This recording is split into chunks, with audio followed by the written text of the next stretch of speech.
সুপ্রিয় শিক্ষার্থীরা, আমরা আজকে কথা বলবো অষ্টম শ্রেণীর 2.1 সরল সুদ নিয়ে। তো এই সরল সুদ নিয়ে অঙ্ক করার আগে আমি কিছু কনসেপচুয়াল অর্থাৎ প্রাথমিক ধারণাগুলো দেবো, বেসিক সম্পর্কে ধারণা দেবো। বেসিক ধারণাগুলো নিয়ে আমরা সরাসরি অঙ্কে চলে যাব। আমরা 2.1 অষ্টম শ্রেণীর 2.1 এই চ্যাপ্টারটা খুব গুরুত্বপূর্ণ। এই চ্যাপ্টার থেকে প্রায় প্রশ্ন এসে থাকে। যারা আমরা অষ্টম শ্রেণীতে আছি তাদের জন্য তো কথাই নেই, আর যারা আমরা বিসিএস দেব কিংবা অন্যান্য পরীক্ষাগুলো দেব তাদের জন্য কিন্তু এই চ্যাপ্টারটা খুব গুরুত্বপূর্ণ। তো আমরা এই চ্যাপ্টারটা থেকে আসলে প্রাথমিক ধারণাগুলো আগে নেই, তারপরে অঙ্কতে চলে যাব। প্রাথমিক ধারণা বলতে কি, আসলে এখানে একটা সূত্রই আছে, যে সূত্রটা আমরা কাজে লাগাবো। এটা হচ্ছে I equal to P R M. আমি বড় হাতের লিখলাম। তো এই আই দিয়ে আসলে কি বোঝায়? আই দ্বারা বোঝায় ইন্টারেস্ট মানে সুদ অথবা মুনাফা। অঙ্কের মধ্যে যদি আমরা সুদ দেখি তাও ভালো কথা, আর যদি সুদ না পাই তাহলে কি পাবো? মুনাফা কথাটি পাবো। তাহলে সুদ অথবা মুনাফা বুঝাবে। এখন প্রশ্ন হলো মুনাফা কি, সুদ কি? তো আমরা এই অংশটা করে আসি, তাহলে বুঝতে পারবো। এইখানে পি মানে হচ্ছে প্রফিট। এটাকে আমরা অন্য ভাষায় লিখতে পারি ক্যাপিটাল মানে হচ্ছে আসল অথবা মূলধন। এখানে আছে এন। আর মানে কি? রেট বাংলা কি? হার। কত হারে? এন হচ্ছে নাম্বার অফ ইয়ার অর্থাৎ বছর বা সময়। এখন আমরা উদাহরণ দিলে বুঝতে পারবো যে আসলে এই বিষয়টি দ্বারা কি বোঝায়। এই সূত্রটা দিয়ে 2.1 এর সব অঙ্কগুলো প্রায় করা যায়। এই সূত্রটা ধারণা থাকলে অঙ্কগুলো সহজে করা যায়। তো এই সূত্রটাকে একটু চিনে নিলাম। তো সূত্রটা চিনে নিয়ে এখন আমরা একটা উদাহরণ দেই। মনে করো আমার কাছে 5,000 টাকা আছে। আমি 5,000 টাকা তোমাকে দিলাম 1 বছরের জন্য অথবা 3 বছরের জন্য। কত? 5,000 টাকা। কয় বছরের জন্য দিলাম? 3 বছরের জন্য। এই 3 বছরের জন্য 5,000 টাকা দিলাম। এটা হলো কি? এন। এটা হচ্ছে পি। এবং একটা নির্দিষ্ট হারে দিলাম। সে হারটা কত? হারটা হচ্ছে 2%। তাহলে এটা হলো কত? আর। এখন আমার নাই কি এখানে নাই হচ্ছে আই মানে কি? সুদ। অর্থাৎ আমার এই 3 বছর শেষে যদি তুমি আমার টাকাটা ফিরে দাও, তাহলে সেই ক্ষেত্রে আমারে কত টাকা সুদ দিবা সেই বিষয়টা এখানে বলছে। এখানে কোন সময় আই থাকবে না, কোন সময় এন থাকবে না, কোন সময় আর থাকবে না, কোন সময় পি থাকবে না।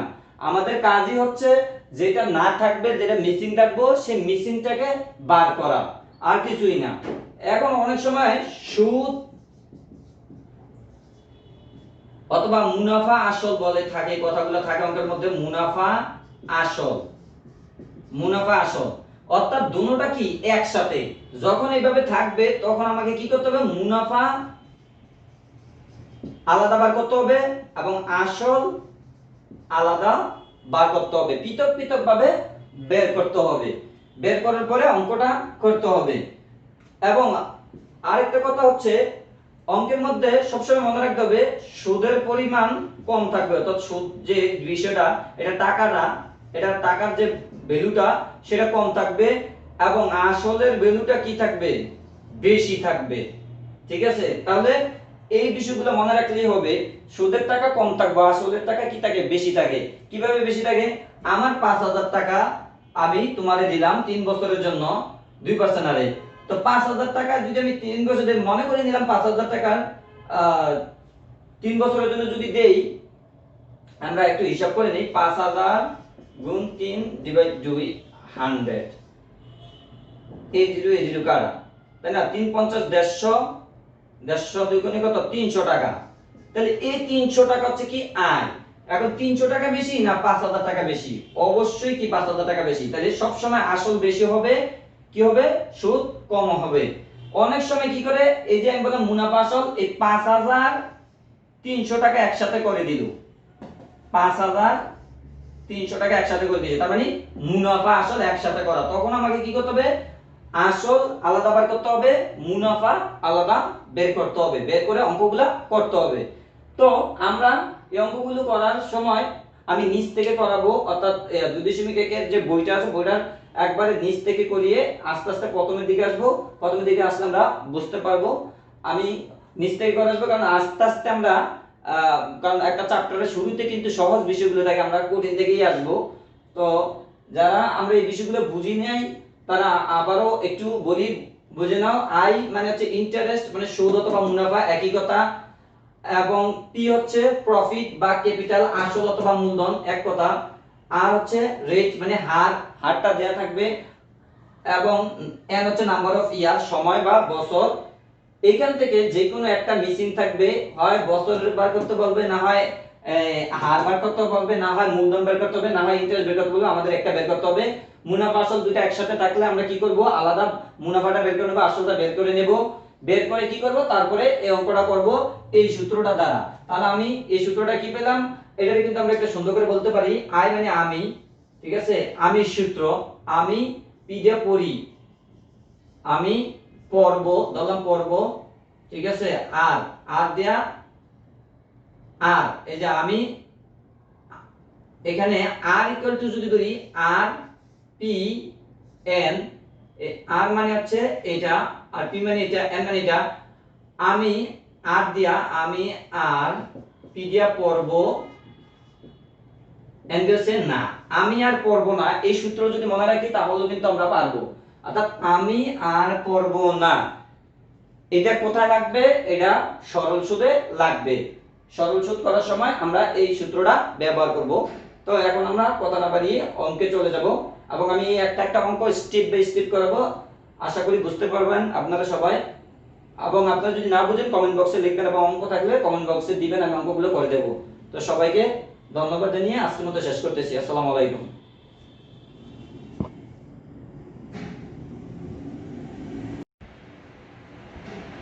আসসালামু আলাইকুম সুপ্রিয় শিক্ষার্থীরা, আপনারা সবাই কেমন আছেন? আলহামদুলিল্লাহ আমি ভালো আছি।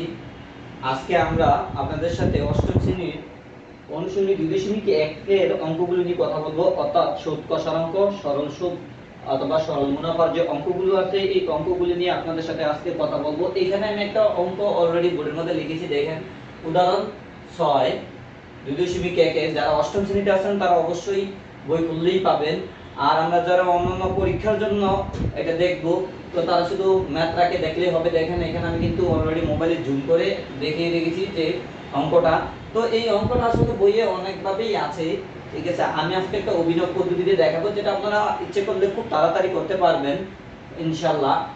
তো আমি আজকে সূত্রের মধ্যে না গিয়ে সরাসরি অঙ্কগুলোর মধ্যে চলে যাচ্ছি। একটা টিউটোরিয়াল দেব, সেখানে শুধু শর্টকাট সূত্রগুলো দিয়ে আপনারা এই অঙ্কগুলো করতে পারবেন। আজকে আমি ইলাবোরেট আকারে এই ম্যাথটা করাবো, কারণ এই ম্যাথটা খুব ইম্পর্টেন্ট। তো চলেন কথা না বাড়িয়ে শুরু করি। এখানে দেখেন বলছে যে কোন আসল 3 বছরে মুনাফা, আসলে মুনাফা এবং আসল দুটো মিলিয়ে হচ্ছে কত, 5500 টাকা হয়। মুনাফা আসলের 3/8 অংশ হলে, 3/8 অংশ হলে আসল ও মুনাফার হার নির্ণয় করতে বলছে আপনাকে। এই যে এইটা নির্ণয় করতে বলছে, তাহলে আমরা সব সময় মনে রাখবো যেটা করতে বলে সেটা যদি না থাকে আমরা ওটা বের করে নেব অথবা ধরে নেব। যেহেতু এখানে আসল ও মুনাফার হার নেই, সেই ক্ষেত্রে আমরা ধরে নিলাম, মনে করি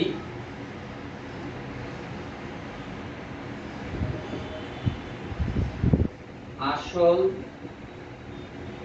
ও মুনাফার হার x ধরে নিলাম।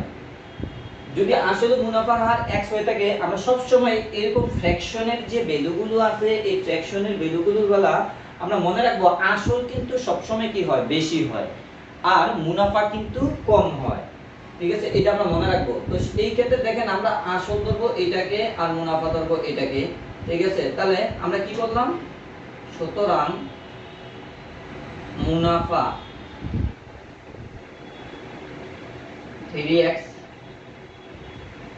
আসল 8x। তাহলে আমরা কি জানলাম এখানে এই অঙ্কটাতে কিন্তু বলছে যে মুনাফা এবং আসলে মিলিয়ে হচ্ছে 5500 টাকা। তাহলে এখানে মুনাফা আর আসল এই দুটো মিলিয়া এখন আমরা এখন দিয়ে করি এটা। এখন মুনাফা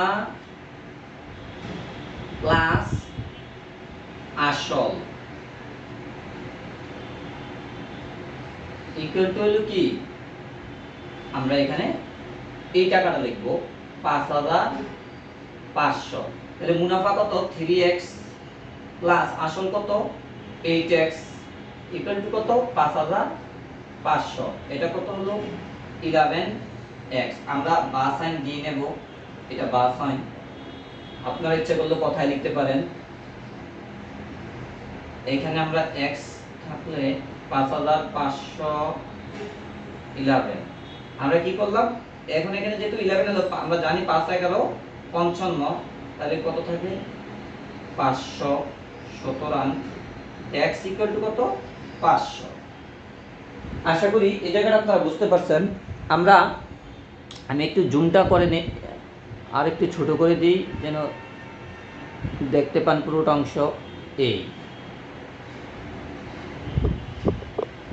এইভাবে করে দিলাম, তাহলে আপনারা হয়তো পুরোটা দেখতে পাবেন।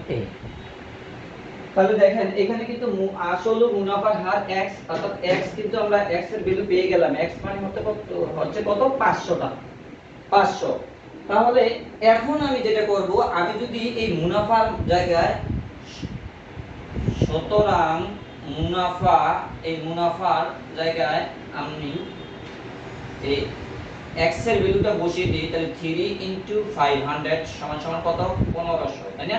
তাহলে আমি মুনাফা কিন্তু পেয়ে গেলাম। মুনাফা কত 1500 টাকা। এই 5500 টাকার মধ্যে মুনাফা কত 1500 টাকা। ইচ্ছে করলে আপনারা এই 5500 থেকে 1500 বাদ দিয়ে দিলে আসল পেয়ে যাবেন, অথবা আমরা যেহেতু এখন ভ্যালু দেয়া আছে আসলটাও বের করে নেই। আসল 8x, তাহলে 8 * 500, তাহলে কত হলো 5 টাকা 40, 4000 টাকা। তাহলে আসল কত 4000 টাকা। তো এইখানে একটা সূত্র অবশ্য আছে, আমরা জানি যে যদি আমরা আসল বের করতে চাই তাহলে আমাদের কি করতে হবে, আসল এর সাথে যে যোগ হওয়া যে মুনাফাটা, এই মুনাফা বাদ দিয়ে দিলে আমরা কিন্তু আসল পেয়ে যাই, তাই না? মনে করেন আপনাকে কেউ 5500 টাকা দিল, ঠিক আছে, আপনি এক বছর পরে তাকে 6000 টাকা দিলেন। তাহলে আমি যদি বলি যে আমার আসল কত আর মুনাফা কত, সেই ক্ষেত্রে আমি আসল থেকে যদি মুনাফাটা বাদ দিয়ে দেই তাহলে কি পাবো, আসলটা পাবো। অর্থাৎ যদি আমার মূলধন ছিল কত 5500, এই ক্ষেত্রে আমাকে বেশি দিয়েছিল কত 500, তাহলে হয়েছিল কত 600 টোটাল। তাহলে আমি কি করব, আমার মূলধন থেকে যদি অতিরিক্ত মুনাফাটা বাদ দিয়ে দিই তাহলে আমি আসলটা পেয়ে যাব।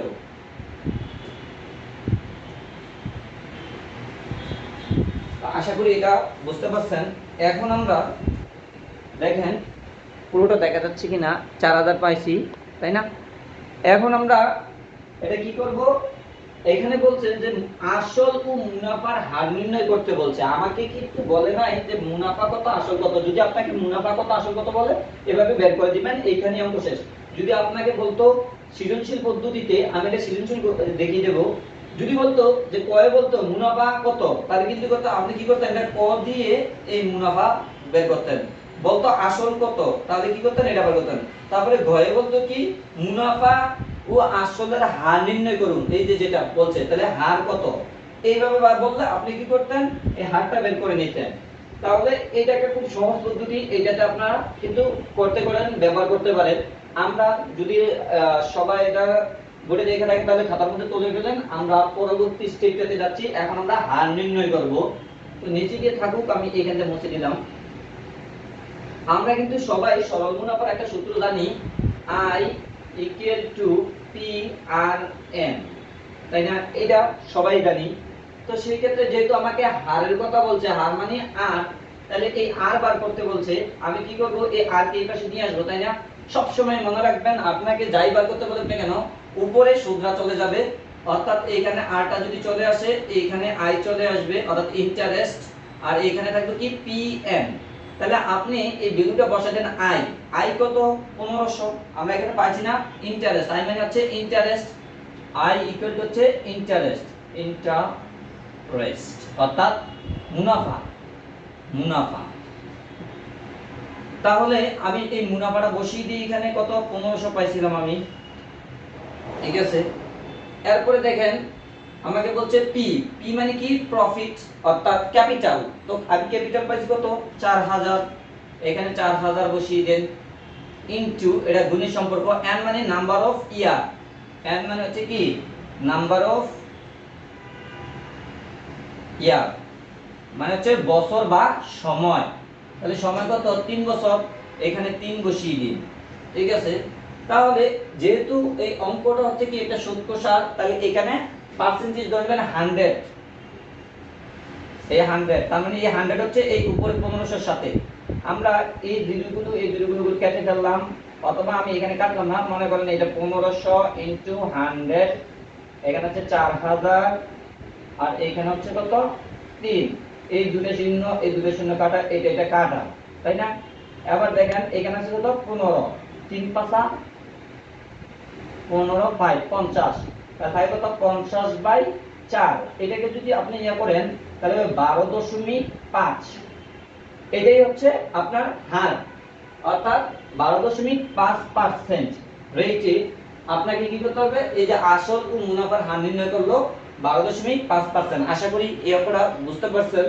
আবারও বলে দিই, আপনাকে যখন আসল ও মুনাফা একসাথে দেয়া থাকবে, আপনাকে আসল মুনাফা আলাদা বের করে নিতে হবে। তারপরে আপনাকে কি করতে হবে, যে ফ্র্যাকশনটা দেয়া থাকবে এর মধ্যে, যেটা সবসময় মনে রাখবেন টাকার বেলাও আসল বেশি হবে, মুনাফার পরিমাণে টাকাটা কম হবে, এবং ফ্র্যাকশনের বেলাও কিন্তু আসলের পরিমাণ বেশি হবে, মুনাফার পরিমাণ কম হবে। এটাই স্বাভাবিক। আপনি 20000 টাকা দিবেন, আপনাকে 20000 টাকার বদলে তো 50000 টাকা দিবেন না, তাই না। 20000 টাকার বদলে তো আপনাকে এক বছরে 500, 1000, 2000 এর হবে। তাহলে এটাই হচ্ছে কি, এই যে 1500, এটা হচ্ছে সুদ কষা। আশা করি এতটুকু আপনারা বুঝতে পারছেন। যদি কেউ না বুঝে থাকেন অবশ্যই কমেন্ট বক্সে জানাবেন। আবার আমি প্রয়োজনে টিউটোরিয়াল দেব। এটা একটা অঙ্ক, আমরা এখন চ্যাপ্টারের অঙ্কতে চলে যাব।